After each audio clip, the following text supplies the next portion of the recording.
We all will fall in hard times throughout our life, and it's how we choose to get through it that can make us or break us. Hi, I'm Leanne, and welcome to my channel at I Say This With Love 33. I want to talk about this topic today because there is not one human on this earth that is going to make it through without any obstacles, without challenges, without traumas, without lessons. And it's how we choose to respond to that, to maybe move through that, perhaps even get stuck in it, that is going to make us or break us. I have some personal stories that I would like to share with you about how I would stay stuck into situations, because as hard things were happening to me, I kind of would lock up inside and not want to deal with it. I didn't like confrontation. I didn't want to oppose anybody. I didn't want to make anybody upset. So I chose to go through challenging times inward and by myself, and without showing that I might be scared, I might be fearful, I might be upset. I just put on a smile and braved myself through it. And let me tell you, that's not healthy. That's going to come back to bite you in the butt. Because if you can't release it, if you don't feel it, and if you can't move forward without the heavy burden and the heavy energies that you are carrying, you're not going to flourish. You're not going to be at a place of feeling peace and joy. We have to release things. So if you're going through a hard time, if you have gone through a hard time, or you're going to be going through a hard time, I offer you this: stop and take a breath and feel into the situation and what is going on, what is challenging. Why does it hurt so much? Why does it make you so anxious? Why does it make you mad? Why does it make you scared? Whatever it may be, feel it. Allow yourself to feel it. You have to process it. After you feel it and you give yourself a little bit of time, then I offer you to release it, let it go. Take a long exhale and just push it all out into the universe. Let the universe take care of it. Maybe you need to go for a run. Maybe you need to swim. Maybe you need to ride a bike. Maybe you go in a cold plunge, maybe a sauna, maybe some dancing, some kind of physical movement to get your mind in a better space of clarity. If you can remove yourself from that situation and go get your hormones flowing, your endorphins, your oxytocin, all the feel-good feelings that we feel when we exercise and get movement in our bodies. Because remember, and I have mentioned this before, your body is always communicating with you.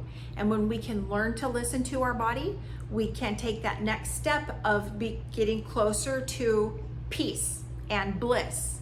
So if you are in a situation and you tend to see the glass as half empty, try to take that thought and see the glass as half full. Mindset is key here. To get through a challenging situation, mindset is key. If you're gonna sit there and feel, this always happens to me and life isn't fair and God hates me and I have the worst luck and nothing good ever happens and poor me, and you're in victim mentality, take a breath and let that go. Release that, because that is heavy. That is low vibration. That is going to keep you stuck in a victim mode, and these things that you are dwelling on and feeling are going to continue to come to you, because that is what you are vibrating out into the world.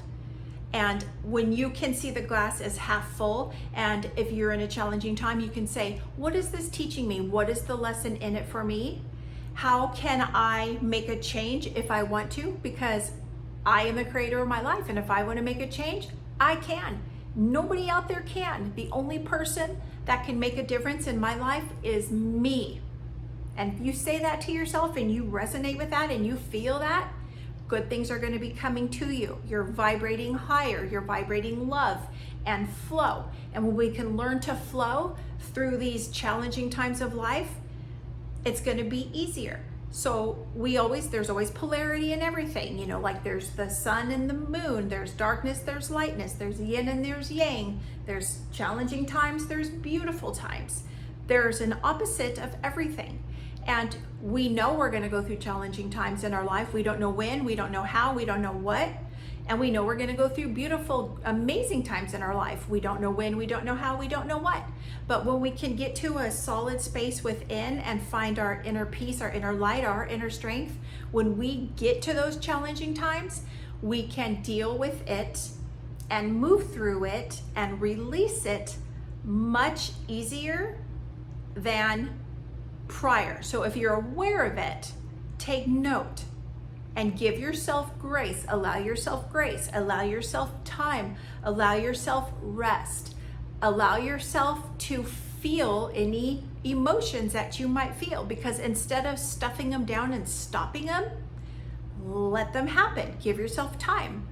Like, don't wait too long. Like, don't give it too many days or months or years, because you need to get over yourself. You got to keep moving forward. Life keeps moving. You keep growing and expanding, and we are always evolving and we are always expanding. But when we get into that space of feeling stuck, of feeling heavy, of feeling depressed, anxious, fearful, you're gonna stay like this inside your heart, inside your whole body, all the chakras.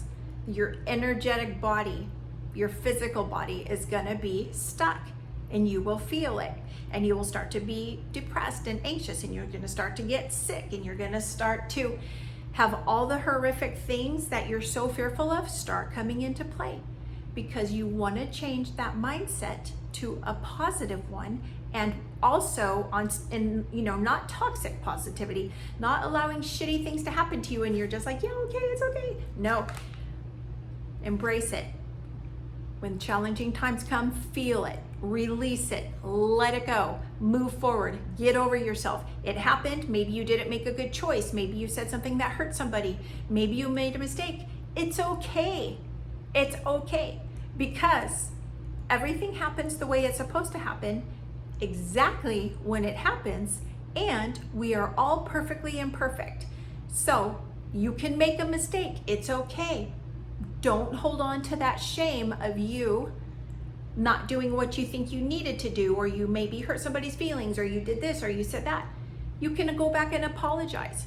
You can have a heart to heart, but you need to release that shame out of your internal state and your heart and your soul, and you need to release that guilt. Otherwise you can't move forward. And then you got to get yourself ready for that next challenge that might be coming in your life. I personally had a very tough past 10 days in my life.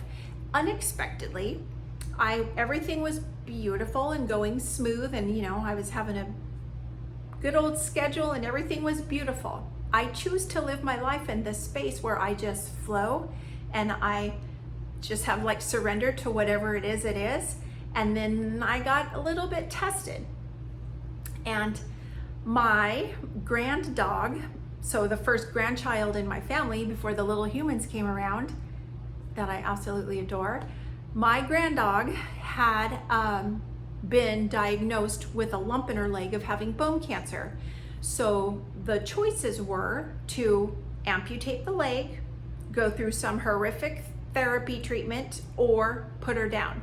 So my family decided to, this is my son's dog, my grand dog, my son and his wife decided to amputate her leg because the cancer had not spread. The doctor had said, okay, this is something that we do a lot, and the dog will be okay and get back to its self, maybe learning a new way to get around because it's the front leg, but everything's okay, everything's gonna be fine. So my son, the way he explained it to me, is like, oh yeah, the doctor said she'll be up and running in a few weeks, or a couple weeks, and she'll be up in a few days and everything's gonna be good. My son and his family had a vacation scheduled for months on months. They were going on a road trip. This event unexpectedly took place. I knew in my heart and soul, I'm like, oh my gosh, there's no way, they're gonna leave their dog and go on vacation. And I didn't know, I wasn't judging, I was observing, but I was doing this quietly because I have learned, as a recovered people pleaser, as a recovered codependent, as a recovered like put my nose into everybody's business because I don't want anybody to feel any pain, and I'll take it all on for you. An empath, I've learned to just step back and not carry the weight of the world on my shoulders. That's not my burden. I'm not going to carry it. So I was in the background. They decided to leave the dog with the other grandma for 10 days. I reached out to the other grandma. We only live a few miles apart, and I was there for 10 days with her helping, because like it's literally the most devastating, horrific visual that I can ever have seen, with the incision markings, and there's no leg there. So in about a day or two, her skin started to turn a little coloring, and the incision didn't look good, and me and the other grandma are like, this doesn't look good. We're trying to communicate with the vet. We're trying to get in touch with our kids that are out in the middle of nowhere. This poor dog doesn't know what just took place. It was so devastating. It was so heart-wrenching and heavy for me. And I was always, as I always am, I'm strong, I'm stoic, I can be there in the moment. I'm handling this. I've got you, Daisy Mae, that's her name. And I'm giving her affirmations, and I'm massaging her, and I'm petting her, and we're hand feeding her. We're helping her get up because she needs help to balance, to go potty, like all the things of a massive surgery that were just placed upon us. And we didn't sleep. We were up every few hours giving her medication and, making sure everything's okay. And we had to do the wound and all that. Literally, it was like being an ICU nurse, and I'm not a nurse. So it weighed very heavy on me, and I had these thoughts and I'm like, oh my God, this is so challenging. Like, I'm so tired. Like, this has disrupted the other grandma's life and her husband. This has disrupted their dog's life. This has disrupted my life. This has disrupted the dog's. Like, the domino effect from this huge magnitude of a decision, and this beautiful little innocent dog that's just filled with love and intuition and presence, and is looking for comfort and love. Like, I just gave it to her. I just like stayed there on the floor for 10 days, getting up and down, sitting on a yoga block, doing what I could to make my body not be screaming at me for so long, and finding my strength within me to get through this time, and that I can be replenishing my strength to be able to help the other grandma. But I have to say, like, my whole life was turned upside down, and I was able to come home at certain times and like take care of my cats and my household, and then go back and be a nurse. And I had to allow myself grace, because through these challenging times, you have to allow yourself grace to be able to get through it. Yeah, I felt a little twinge of like being a little, at first, being kind of mad at my kids for making the choice to leave their dog. And then I felt a little mad about disrupting everybody's lives, and they're still on vacation. And as I continued to sit there, and I would pray, and I would meditate, and I would just be loving onto the Daisy Mae, and I would just, like, my heart would soften. I'm like, you know what? I know this is all happening for a reason. I don't know the exact answer yet, but I know this is all happening for a reason. Everything happens the way it's supposed to happen. Everything happens the way when it's supposed to happen. And divine timing is everything. And for some reason, I was supposed to be there for those 10 days healing this dog. And hindsight now, today is my first day back in my house. I really don't know what to do. My first day back to hot yoga. And did I feel that, like, internally and externally? Like, it was so beautiful, but I really don't know what to do with myself. And I feel so blessed that I got to be there with Daisy and help her through this healing process, and that giving her all the positive love and affirmations, and telling her how strong she is, and what a good dog she is, and how much love she's brought to our family, and she's going to be fun. Like, we find ourselves doing this to animals and other people. And I made a video about this on my TikTok, and I'm like, we say this stuff to other animals and people and friends and loved ones. You're going to be fine. Everything's great. You're so strong.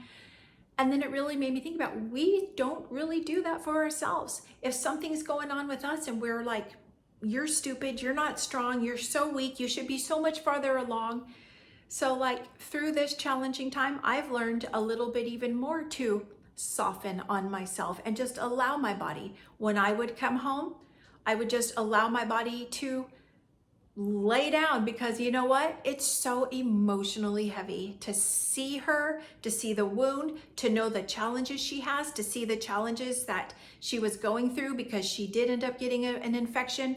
We did have to take her back in for another procedure. So like we started from scratch, and I'm just like, oh my God, like how much more can we take? And I'm like, no, you know what? I can take as much as is given to me, because this is happening for a reason. This is happening to teach us something. And you're never given more than you can handle. And there's always going to be a light at the end of the tunnel if we can choose to see it, if we can be in that positive vibration and see the lesson, the love, the peace, the joy, the compassion. The amount of compassion for the dog and, you know, the other grandma and her husband and their dog and my cats and my kids and my grandkids, like all of it is so huge. And I chose to get through this in a positive manner. And I'm like, I know I'm going to be okay. It's okay. Yeah, it's hard. I'm tired of sitting on the floor. My back hurts. My hips hurt. Everything hurts. But I need to be here for this dog. And the lesson of like choosing to get through the challenge with grace and love and compassion lightened the heaviness of the whole dynamic. And I'm happy to report she's doing okay. She's still recovering. I believe she goes in tomorrow to check the incision and the drains at the 2-week process. But anything you're going through in your life and anything that you will go through in your life, know that it's how you choose to get through it that can make you or break you. You want to move forward, you want to rise higher, you want to learn your lessons, you want to not make the same choice, choose to go that path. If you want to feel sorry for yourself and feel burdened and feel like, God, this always happens to me and I'm such a victim and poor me and my life sucks and nothing good ever comes along my way, it's all perspective, and it's all how you choose to look at something. And I do say all this with love, because trust me, I'm with you guys. I've been through millions of challenges in my life, hard challenges. I've chose some hard lessons in this lifetime to learn, and I have gotten through them. And yeah, I'm still going to continue to go through them, but now I'm aware, and now I know how to bring myself back in and get into alignment and ground and get movement in my body and find my inner strength and my inner peace, because it is in there. It is a choice to be the creator of your life. So I do say this with love, and I appreciate you being here. If you're a first-time listener and you like this, go ahead and share it with a friend. Give it a thumbs up, hit the subscribe button. If you come here all the time, leave a comment in the comment section. I would love to hear some challenges that you guys have been through, because you know, we're all here on this earth together as humans learning. Sometimes we fall, and that's okay, but we can choose to get back up. It's a choice. Namaste.